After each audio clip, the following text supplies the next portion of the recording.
For decades, real estate development relied on a simple formula: buy empty land on the edge of town, build, and repeat. That era is dead.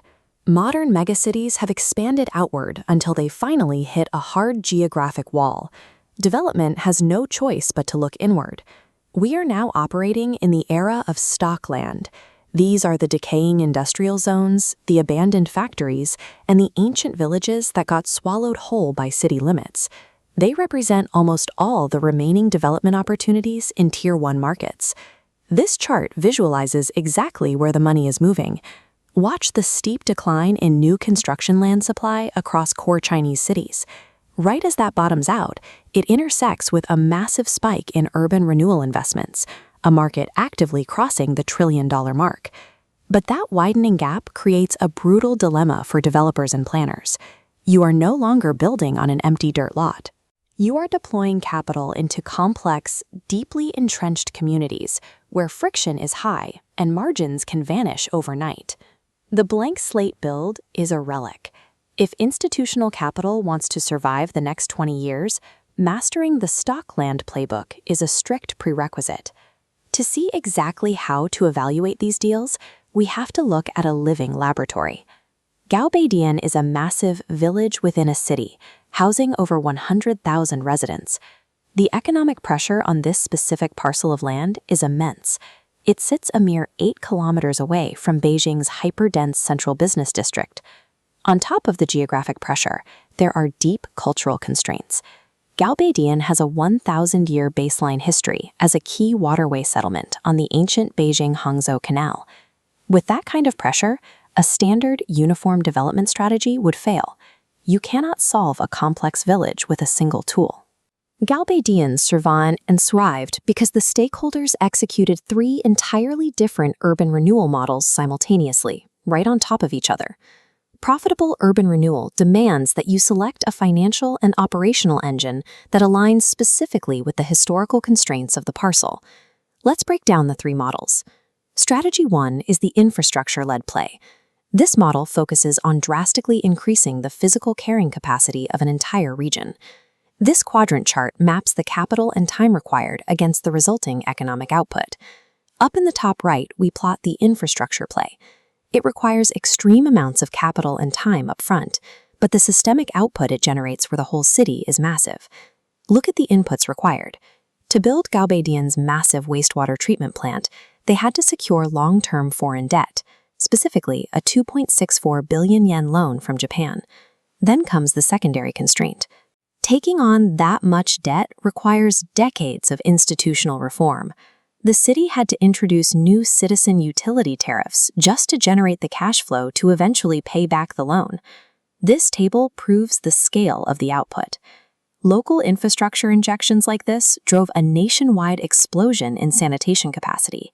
The national wastewater treatment rate jumped from roughly 15% in 1991 to nearly 97%. Locally, the plant began processing 1 million cubic meters a day. It rehabilitated the highly polluted Tonghuihe River and removed the biological ceiling on Gaobeidian's population growth. The trade-off here is stark. Infrastructure projects yield virtually zero short-term commercial profit, but they are the patient capital foundation that makes all subsequent private development possible. Strategy 2 is the heritage and retail agglomeration. This model monetizes existing culture with minimal heavy construction. The inputs here are primarily legal and cultural. Planners legally mandated pseudo-classic architectural zoning to leverage the site's 1,000-year history, ensuring the buildings looked the part. The economic engine driving this model relies entirely on specialized physical craft. The shops operate on a strict showroom in front, workshop in back structure, leaning hard into Ming and Qing dynasty furniture restoration. The commercial result was the organic creation of a 1.5-kilometer retail moat, housing over 300 specialty stores.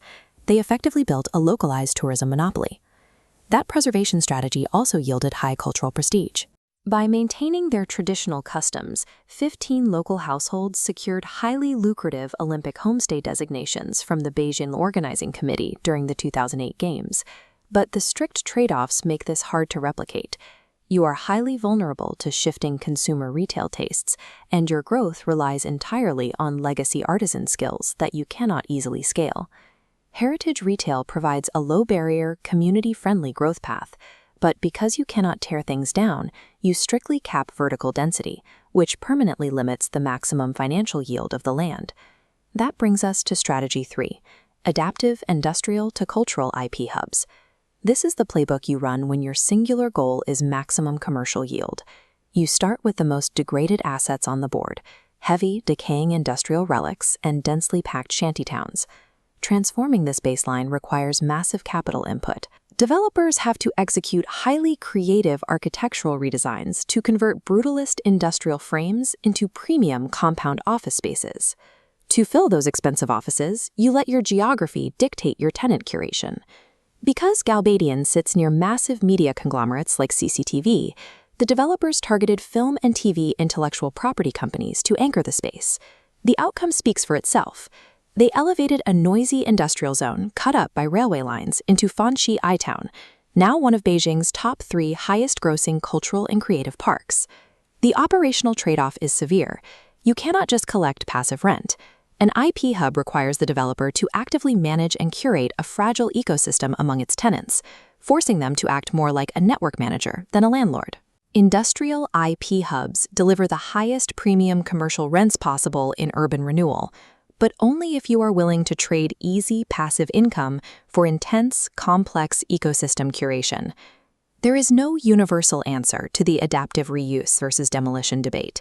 The optimal path depends entirely on your institutional profile. This matrix evaluates the models. Private developers. Avoid infrastructure, pick heritage for low capital, or IP hubs for high yields. Policymakers. Build infrastructure, integrating collectives to protect communities. Commercial tenants. Pick heritage for B2C or IP hubs for B2B.